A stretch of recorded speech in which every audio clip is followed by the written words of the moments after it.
Assalamualaikum warahmatullahi wabarakatuh. Di video kali ini saya akan mencoba menjelaskan tentang ide penelitian review. Jadi review ini bisa digunakan untuk menjadi sebuah penelitian karena setelah kita mereview sebuah artikel atau jurnal penelitian, nanti kita akan menghasilkan teori baru atau kita memperkuat teori yang sudah ada. Jadi ini bisa dijadikan sebuah penelitian.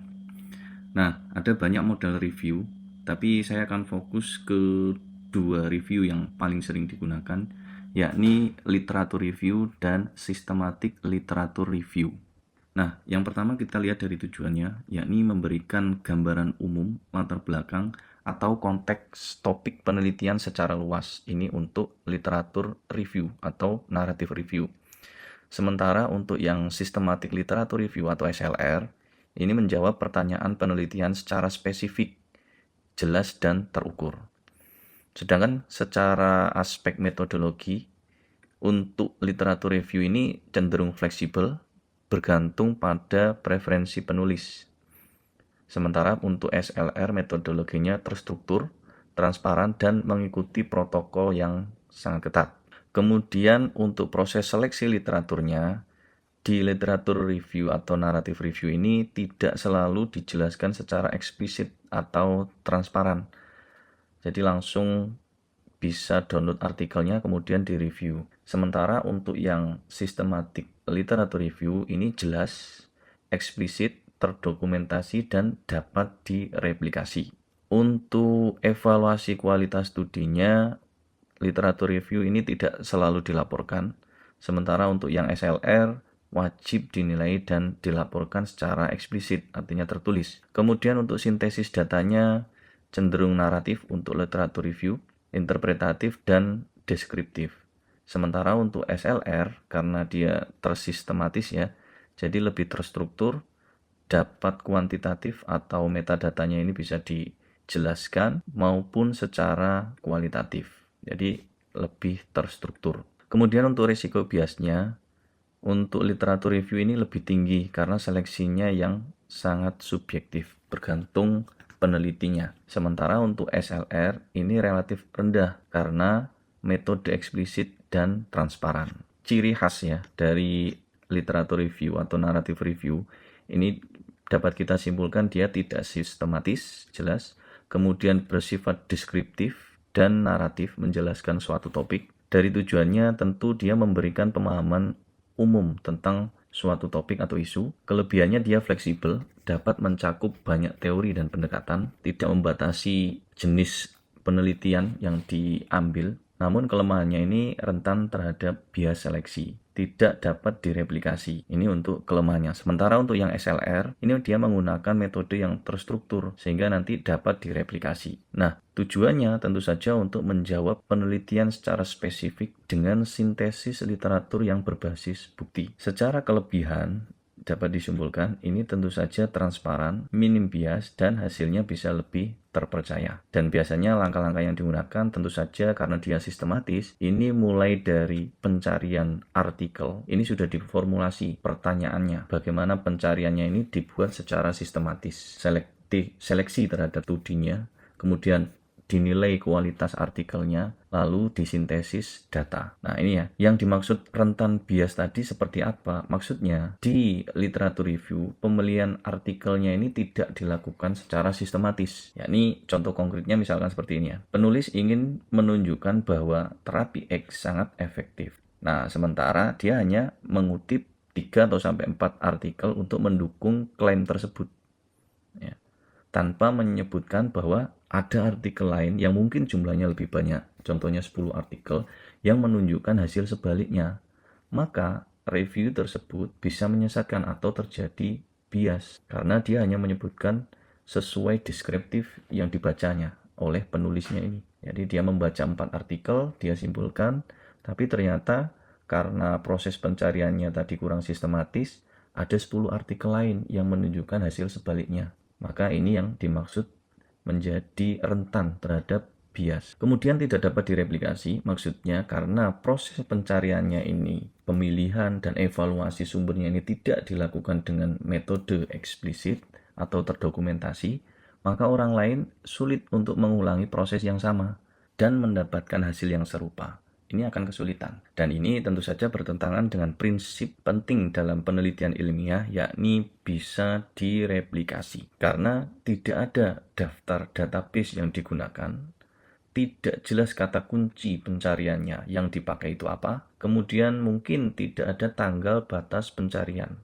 atau mungkin kriteria inklusi eksklusinya ini tidak disebutkan. Nah, literatur review ini tentu saja bersifat subjektif dan hasil akhirnya selalu bergantung pada interpretasi dan preferensi penulis, bukan pada prosedur ilmiah yang transparan. Oke, kali ini saya akan coba membuat ide judul penelitian. Saya pengen supaya nanti hasilnya ini bagus, yakni menggunakan SLR ya, karena kita sudah tahu perbedaannya tadi.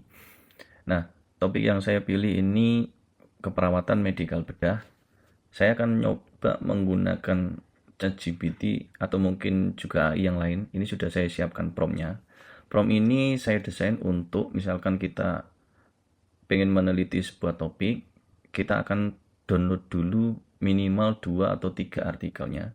Kemudian kita minta AI ini untuk menganalisis dan mencari gap risetnya. Ya, di sini ada celah penelitian yang bisa kita masuki supaya nanti bisa memberikan ide atau menjadi judul sistematik literatur review yang baru. Untuk artikel yang saya pilih tidak harus SLR ya, sebagai bahan pengembangan. Yang penting kita tentukan topiknya dulu. Misalkan saja saya ambil topik tentang keperawatan medikal bedah, ini lebih spesifik, lebih bagus ya.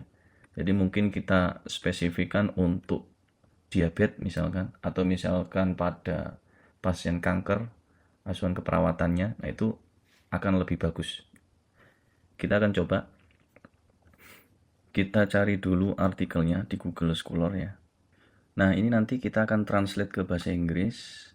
Kita pengen tahu penelitian apa saja yang saat ini tren di dunia dengan topik keperawatan medikal bedah. Ini saya spesifikkan lagi pasien kanker. Nanti silahkan disesuaikan sendiri topik yang mau digunakan. Ini kita bisa gunakan Google Translate ya. Oke, kita akan cari artikelnya di sini. Di Google Scholar ini ya. Nah, ini ada keterangan Q1, artinya dia kuartil 1 ya. Untuk bisa menampilkan pop-up ini, kalian bisa menambahkan ekstensi. Cara menambahkannya sudah pernah saya buatkan videonya, silahkan nanti cek di deskripsi untuk linknya. Nah ini kita perkecil ya untuk rentang waktunya mulai 2024. Oke, ini sudah Q3. Kita buka di new tab aja. Nah di sini ada keterangannya, ada narrative review, kemudian di sini systematic review, kemudian di sini ada RCT metodenya. Ini yang berkaitan dengan metode penelitiannya. Kita bisa gunakan salah satu atau salah dua dari artikel ini untuk kita kembangkan menjadi judul baru. Kita coba dulu dari yang model review yang sudah ada berkaitan dengan pasien kanker ini. Ini ya, saya buka dulu yang ini. Ya, ini baru 2024. Kemudian ini kualitatif. Kita cari yang sama-sama reviewnya. Saya kira 2 cukup. Coba kita download ya. Mudah-mudahan ini free ya. Download. Oke. Berhasil kita download 1. Nah ini coba kita download. Oke, ini bisa kita download, kita save. Nah kita sudah dapat 2. Kita akan masukkan ke ChatGPT 1, kemudian 2 ya. Oke, selanjutnya kita copy paste promptnya. Nah untuk mencari judul ini tentu saja kita harus tahu formulanya ya. Maksudnya gini, kita bisa menanyakan buatkan judul. Nah, tapi kita harus tahu proses membuat judul atau ide penelitian itu seperti apa. Sehingga kita bisa memberikan perintah yang tepat. Supaya nanti AI-nya ini tidak asal dalam memberikan list atau ide judul yang diberikan ini. Atau yang dihasilkan. Biasanya mencari ide penelitian itu bisa menggunakan cara kita cari riset gap-nya atau celah penelitian. Atau hal-hal yang menjadi penyulit dalam sebuah penelitian atau keterbatasan penelitian yang bisa kita kembangkan. Oke, nah di sini kita bisa sebutkan bahwa lakukan analisis sistematis untuk mengidentifikasi riset gap-nya, sehingga dia akan fokus kepada pencarian riset gap dulu, baru memberikan list ide penelitiannya. Oke, ini kita copy, kemudian kita pastekan di promptnya di sini. Ini kita tutup aja gambar yang kecil ini. Nah, itu salinan tagnya ya. Oke, kita cek lagi. Oke, nah di sini kita bisa tambahkan keterangan. Kita pengen ide penelitian untuk menyusun sebuah sistematik literatur review. Kita tekan Shift Enter. Lalu kita tambahkan list itu.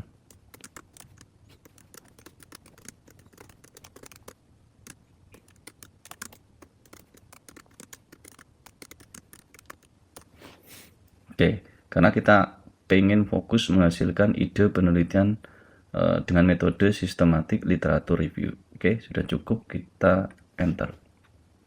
Oke, untuk artikel pertama dia sudah mulai menganalisis. Jadi di sini ada potensi penelitian lanjutan dengan metode lain ya ini ya. Ya, ini dia menyarankan ada studi eksperimental. Studi eksperimental yang membandingkan intervensi keperawatan bla bla bla ini ya. Ini saran pertama dari artikel yang dibaca ini. Dia sudah menemukan gapnya. Oke, kemudian yang kedua, karena kita pengen ada penelitian pengembangan, nah dia sudah memberikan ide penelitian pengembangannya. Yang pertama, nah ya ini ya, nih pengembangan protokol SLR berbasis AI untuk sintesis data keperawatan psikiatri. Kemudian bisa menggunakan ini untuk mengintegrasi bukti kuantitatif dan kualitatif. Oke, evaluasi perbandingan hasil SLR, penerapan sistematik literatur review untuk intervensi digital.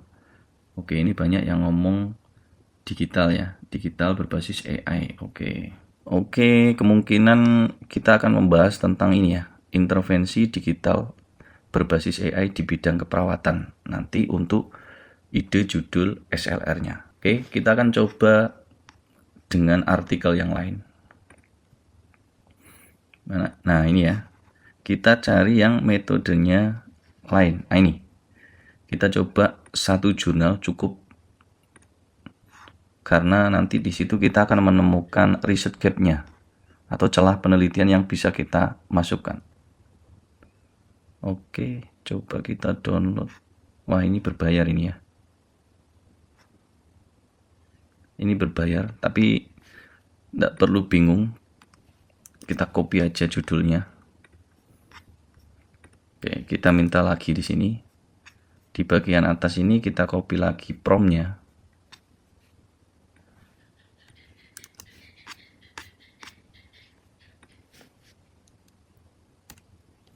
Shift Enter, kita pastekan promptnya di sini.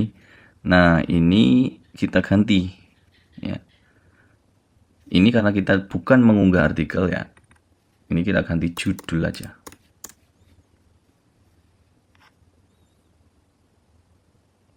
Oke, kita enter. Ini macam-macam tekniknya ya. Mana nanti yang judulnya bagus, maka ya itu yang kita pilih. Oke, ternyata dia sudah melakukan analisis ya. Topiknya berfokus pada RCT ya. Maksud saya metodenya ya. Metodenya berfokus pada RCT. Nah, dia sudah memberikan ide judul penelitian SLR berkaitan dengan judul yang kita berikan. Nih, ada SLR dengan integrasi AI atau ML, machine learning ya ini maksudnya, untuk pemetaan tema besar discharge planning keperawatan. Oke, kita membuat SLR yang membahas tentang integrasi AI atau machine learning untuk pemetaan tema besar dalam discharge planning keperawatan. Kalau misalkan tertarik ini, ya, nanti kita baca semua ya. Kita cek. Kalau misalkan, oh ini saya sudah cukup ini, bisa kita kejar menjadi atau susunannya ini kita rapikan menjadi judul yang menarik. Nah, kita baca dulu. Discharge planning menggunakan Prisma. Oke. Nah, ini menarik. Discharge planning dalam pasien dengan penyakit kronik. Oke. Nah, nanti kita akan mencari review atau mencari artikel yang membahas tentang discharge planning pada semua penyakit kronik atau kronis ya. Oke, ini menarik ini. Baik, saya sudah dapat judulnya. Nah, ini kita tinggal copy paste untuk mencari apakah penelitian ini sudah dilakukan atau belum. Kita mulai ranknya dari 2020. Search. Oke, kita pastekan dulu tadi ya. Discharge planning pasien kronis. Oke, jangan lupa kita translate dalam bahasa Inggris ya, supaya nanti semua artikel dunia atau jurnal internasional tentu saja dia akan berbahasa Inggris. Oke, kita pastekan di sini, kita search. Oke, ini transition, kemudian care intervention. Oke, ada ya. Ini dia bahas discharge planning, tapi sepertinya ini buku avoid. Oke, tidak spesifik. Bagus. Promoting self efficacy patient with chronic disease. Oke, ada discharge planning hospital. Oke, maksimum.